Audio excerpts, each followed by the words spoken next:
Hello again, everyone, and thanks so much for joining us for this Monday's edition of Alaska Weather on this 12th day of October 2020, Columbus Day.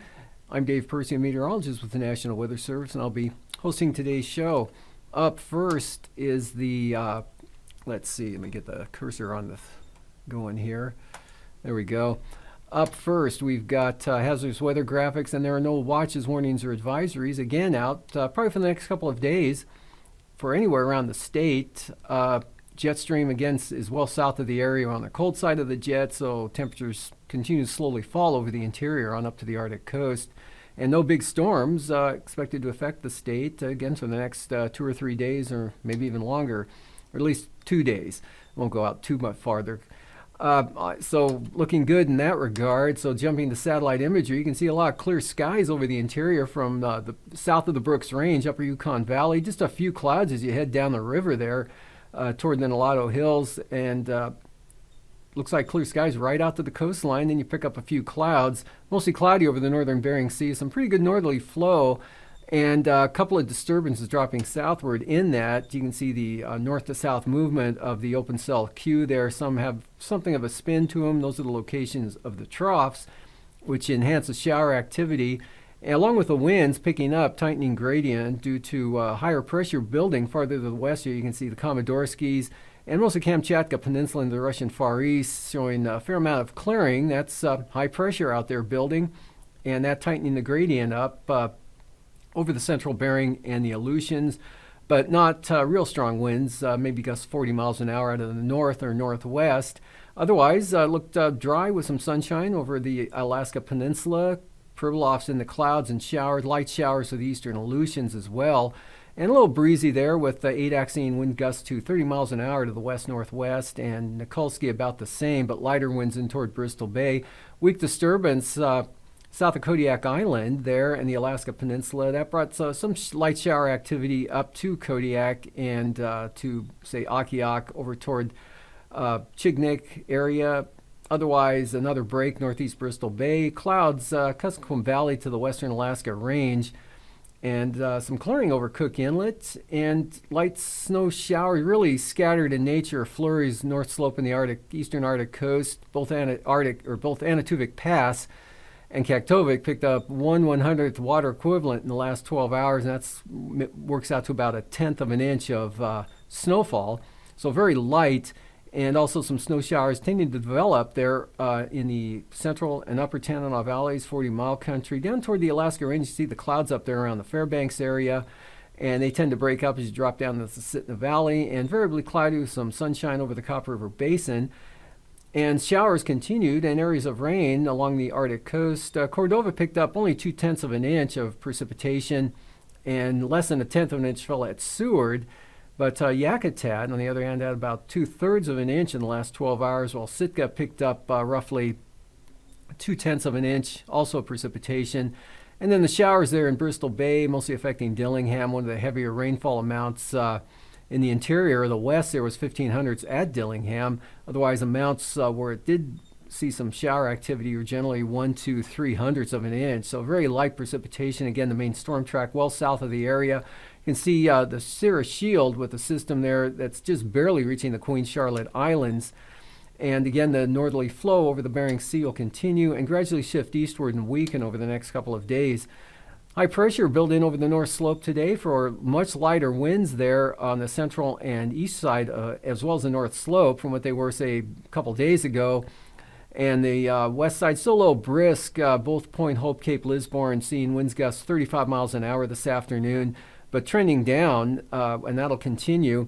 And kind of breezy for St. Lawrence Island, but dry with some clearing over the Seward Peninsula, and a fair amount of clearing with variably cloudy skies, central interior, northern interior, and then snow showers developing along a weak trough there. Again, central Tanana Valley, say roughly from the central Alaska Range, and then on up to the east-northeast, light snow showers there near Eagle, southward to possibly North Wyandotte. Isolated showers northern Panhandle, but dry down to the south there. And some light precipitation for Kodiak Island, and actually showers ending for the Yakutat area this afternoon, and seeing a little bit of clearing over the southern Panhandle, and then a trough there just exiting the Pribilof Islands with some light rain, fog, and drizzle. Only brought about 5/100 of an inch to St. George Island, and about the same rainfall amounts at Dutch Harbor. So real light precipitation, but the gradient tightening up there on the eastern edge of that high pressure area, about 1,033 millibars. So I'll bring swellcraft advisory level winds, gusts to 40 miles an hour into AKwx tonight as one trough swings by and the high shifts eastward, begins to shift eastward there. And another trough up just grazing the Pribilof Islands with another round of shower activity or light rain, fog, or drizzle, or any combination of the four there. And southwest coast stays clear. Offshore flow, northeast breezes, maybe up to 20, 25 miles an hour, diminishing. And less wind for St. Lawrence Island, but dry. And the interior, western interior, dry and cooler.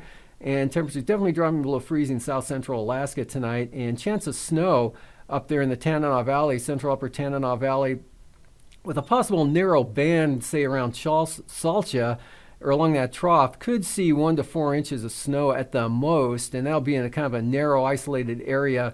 Otherwise, not much expected elsewhere. It'll be pretty light, less than an inch, or even none at all, mostly flurries.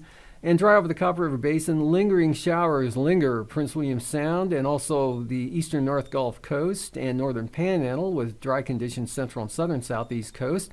And just maybe a few skiffs of flurries catching the eastern Arctic coast, otherwise dry up that way. Now I'll continue through tomorrow as well. Some moisture north of the Arctic coast should be held to the north by that high that's settled in over the north slope, with the precipitation westerly flow may graze Point Barrow, but if it does, it will be probably not even noticeable. Snow showers continue again in the central upper Tanana Valley to the Alaska Range, and shower chances north coast of the Panhandle. Chance of rain Kodiak Island, weak low there. And a trough keeps a chance of rain over the eastern Aleutians from the Pribilof, showers to the Alaska Peninsula.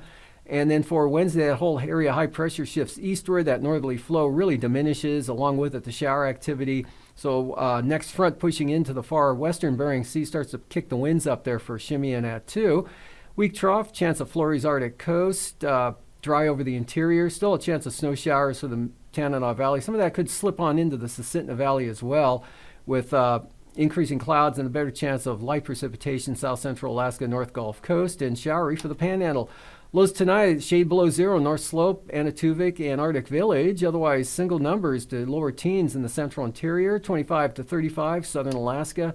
Highs tomorrow, 5 to 15, North Slope and central and eastern Brooks Range. 20s in the central interior, lower 30s, Seward Peninsula, northern Bering Sea, and mid to upper 40s for the Pribilofs and Aleutians and the southeast coast. And then the lows, Wednesday morning about the same as what you'll see Tuesday morning. So we'll go on to the highs in the afternoon, upper 40s, lower mid 50s for the Panhandle, mid to upper 20s central interior, teens in the Brooks Range. And now, aviation weather around Alaska. Moving on to flying weather, we've got marginal VFR from the central coast eastward, and we pick up the IFR along the eastern Beaufort Sea coast over to Mackenzie River Delta there, or Bay, Mackenzie Bay. IFR there along and north of the Brooks Range, south of the Brooks Range, VFR all the way down in toward the White Mountains, and then conditions deteriorate there as you head south across the Tanana Valley, 40-mile country, and toward the Alaska Range with some IFR into the northern Susitna Valley, far northern Susitna Valley. Marginal VFR, Manuska, Susitna Valley, Cook Inlet, Kenai Peninsula looking pretty good, as well as Kodiak Island, and an area of marginal VFR, central Aleutians and east central Bering Sea, not quite reaching the coast except Cape Newenham up to St. Lawrence Island. Marginal VFR, east side of Kodiak, northeastward across all of Prince William Sound, North Gulf Coast into the northern Panhandle, then a zone of VFR farther south, and right back into some IFR as you head toward Dixon Entrance. For the afternoon, IFR over the northern Panhandle, looks like Elfin Cove, maybe Gustavus up toward Haines and Skagway, otherwise Juneau right on the south side, or the north side of the VFR that goes down the east side all the way to Annette Island. Marginal VFR on the coast. Marginal VFR, most of the Bering Sea, but it looks like VFR for Adak and Atka, and then IFR for the western islands and northern Bering Sea, St. Lawrence Island, marginal through the strait. marginal VFR along the central and eastern Beaufort Sea coast, VFR in the interior, and still marginal VFR along the Alaska Range, and then one area branching up across the upper Tanana Valley to around Eagle, but not quite down to North Wyandotte.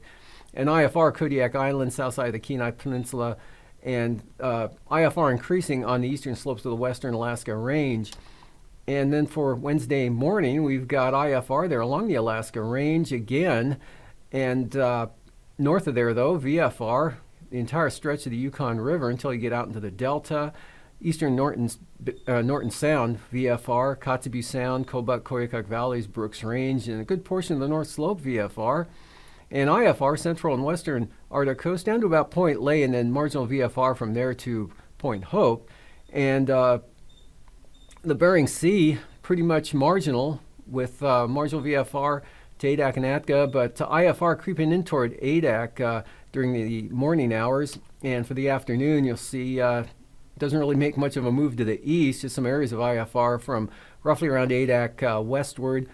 And Atka, though, marginal, all of the Bering Sea marginal right up to the southwest coast, northward across St. Lawrence Island, Bering Strait, north side of the Seward Peninsula, northwest coast now from roughly Kotzebue all the way around to Point Barrow or Aliktok, marginal VFR, and north slope east side and central areas VFR, and right down again toward the Brooks Range, marginal VFR with a narrow band of IFR there right along the crest of the mountains.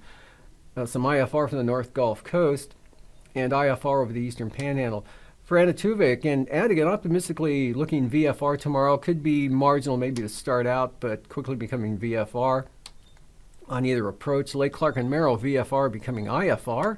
So downward trending conditions may not reach IFR, but definitely look for downward trending conditions for Lake Clark, Merrill, and rainy throughout the day tomorrow. Windy, IFR becoming marginal, kind of a reverse there. Isabel, IFR. Mentasta, marginal. And for Tenita, VFR, marginal VFR possible on the eastern approach. And Portage, marginal VFR at times. And Chilkoot and White, marginal VFR becomes IFR. And for the freezing levels at the surface tomorrow morning, right down to the North Gulf Coast, Kenai Peninsula, Bristol Bay, hugging the coastline there up to the Seward Peninsula, then cutting westward across St. Lawrence Island, 2,000 feet north of the Aleutians, south of the Pribilofs, up across Bristol Bay, northern Cook Inlet, and just south of the North Gulf Coast into the northern Panhandle. And for icing, just a slight chance, really nothing too significant, just a threat in these shaded areas here for the eastern Aleutians, Kodiak Island, and up over the Tanana Valley. Jet stream well south of the area, although the jet coming around that upper building ridge there near Kamchatka Peninsula, about 115 knots for the western Aleutians, northeast roughly 65 there near the Pribilofs. And 9,000 feet, we've got north to northeast winds, 20 to 40 knots there for the Bering Sea into the Aleutians, but light and variable over the interior. Same thing at 3,000 feet. Turbulence-wise, pretty smooth, except out there over the central Aleutians, Adak to Kiska, light to isolated moderate chop, below 5,000 feet.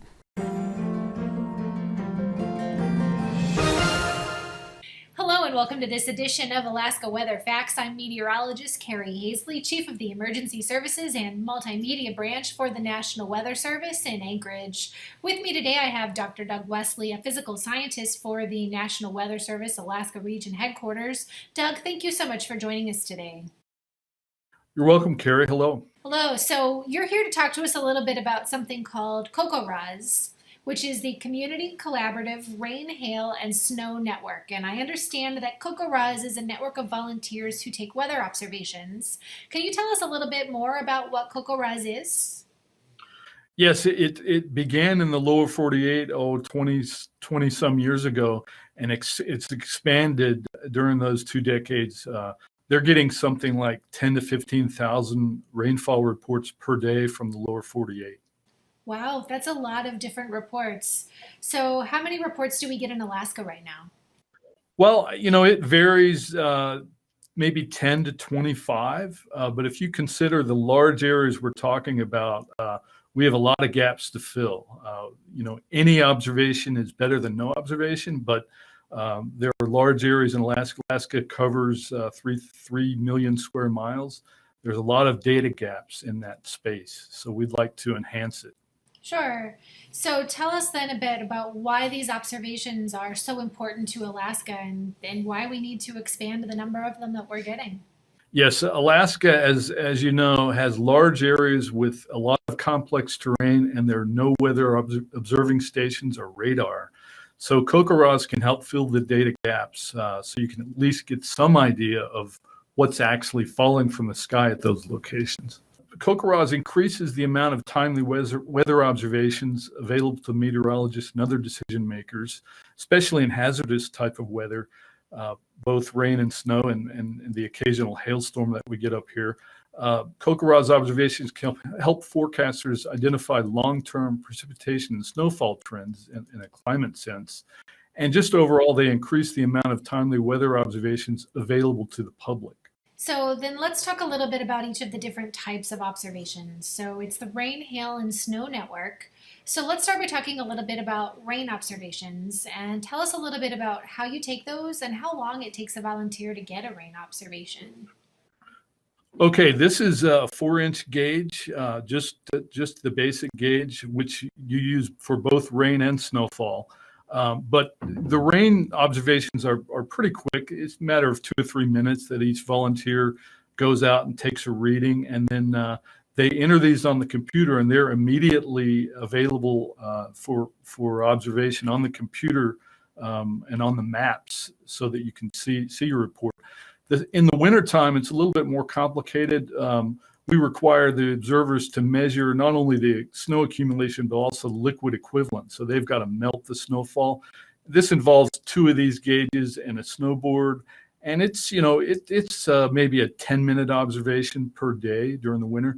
But the snowfall is so variable that even across town and in especially the remote areas, it's crucial that we increase this number of snow observations in the network. Right. I understand that we can only take observations in places where we have weather service offices. And so we rely on all of these volunteers to help us fill gaps. And it's also interesting to know how snowfall varies across like large spaces or even small cities. So I notice here in Anchorage, for example, we can have a vastly different amount of snow on the east side of town and the west side of town.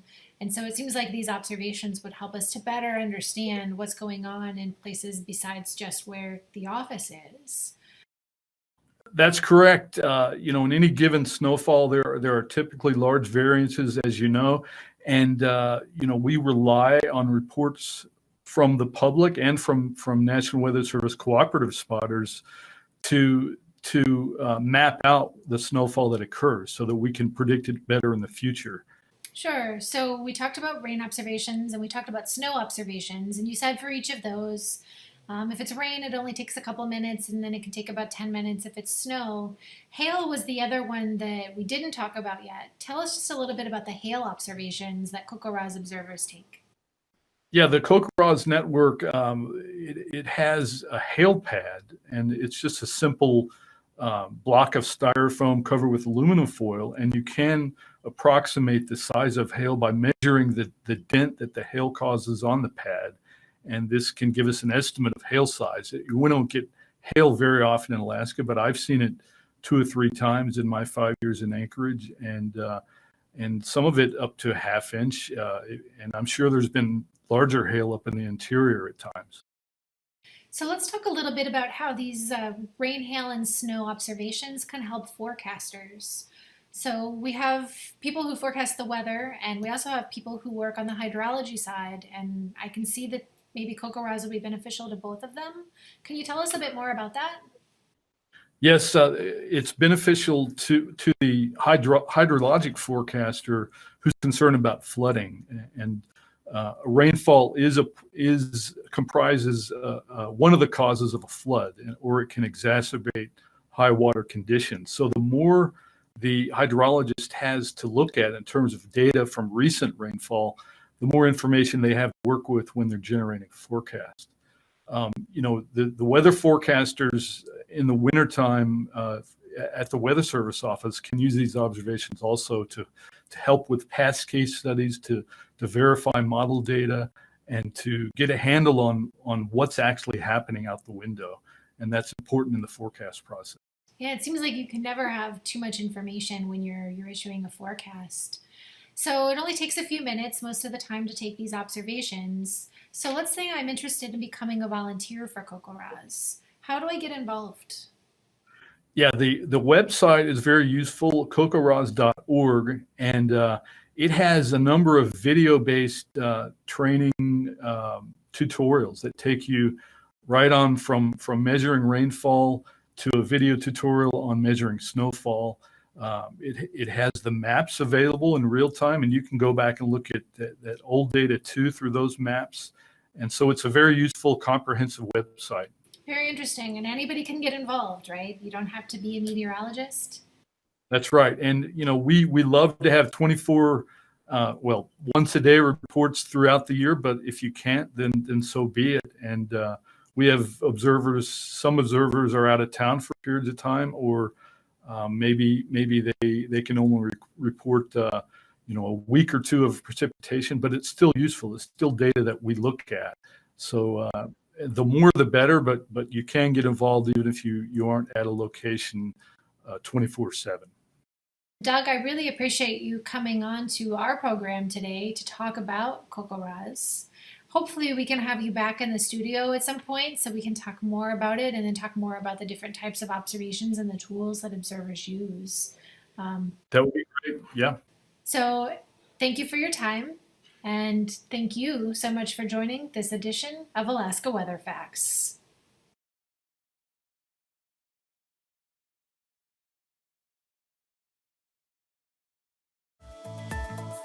And now, marine weather around Alaska. Welcome back. Coastal water forecast. Really light winds, westerly 5 knots there up on the north coast and eastern North Gulf Coast. Otherwise, central and north coast of the Panhandle there, looking at north winds at only 10 knots with 6-foot seas. Light westerlies there blowing in toward Prince of Wales Island. Northwest 10 for Clarence Strait. Stevens Passage, very light winds north at 5, and Lynn Canal, north winds 10 knots. And winds pick up a little bit, but not too bad. Looking at 10 to 15 knots out along the coast. In the case of the south and central coast, southwest 10 to 15, and south 15 on the north coast. Seas 5 to 6 feet. Lynn Canal, Glacier Bay, northern inside waters, southeast at 10 or variable to southeast, southeast 15. Stevens Passage, southeast 10 for Clarence Strait, seas 3 feet.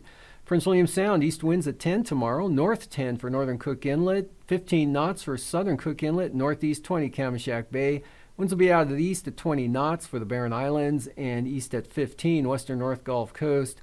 Kind of a more variable wind pattern for the eastern North Gulf Coast at only 10 knots, seas down to 4 feet. For Wednesday, northeast 15 for Prince William Sound, but seas really don't respond much, stay at 2 feet or less. Northern Cook Inlet, northeast at 10 with slight seas, and same forecast south of the Forelands, for Kamishak Bay, northwest at 15. South winds 10 knots there for the Barren Islands, and east at 10 for the western North Gulf Coast. South 15 there for Middleton Island. And for Kodiak Island, the east side variable northwest for the winds at 10 knots, seas 5 feet, northeast 15, Chillicothe Strait, and also from Sitkinak to Castle Cape to Cape Sarachev, northwest 15. And from Cape Sarachev, right on up across Bristol Bay, looking at northerly winds tomorrow, 15 knots with 5-foot seas. And then for Wednesday, for the Bristol Bay zone, north winds 15 knots, 3-foot seas, north at 20 for the Alaska Peninsula with seas at 6 feet, and north 15 for Chillicothe Strait, just 10 knot northerlies for the east side of Kodiak. And for the Unalaska Island area tomorrow, north 20 knots, seas 5 to 6 feet. Unmac Island, small craft advisories, north winds 25. And that same forecast good for Adak and Atka, and then kick it up to 30 knots there for Amchitka Island, falling back to 20 knots, all from the north, from Kiska to Shimei and Attu. And then on Wednesday, bringing some actual gales in the afternoon as that next front exits Kamchatka Peninsula and approaches the Komodorskis, and be close enough and strong enough to bring minimum gales into the Shimei Attu area. Otherwise, for Amchitka, just south at 15, and winds north coming down to 20 knots there for Adak, and might even go lighter and more variable for Atka north at 20.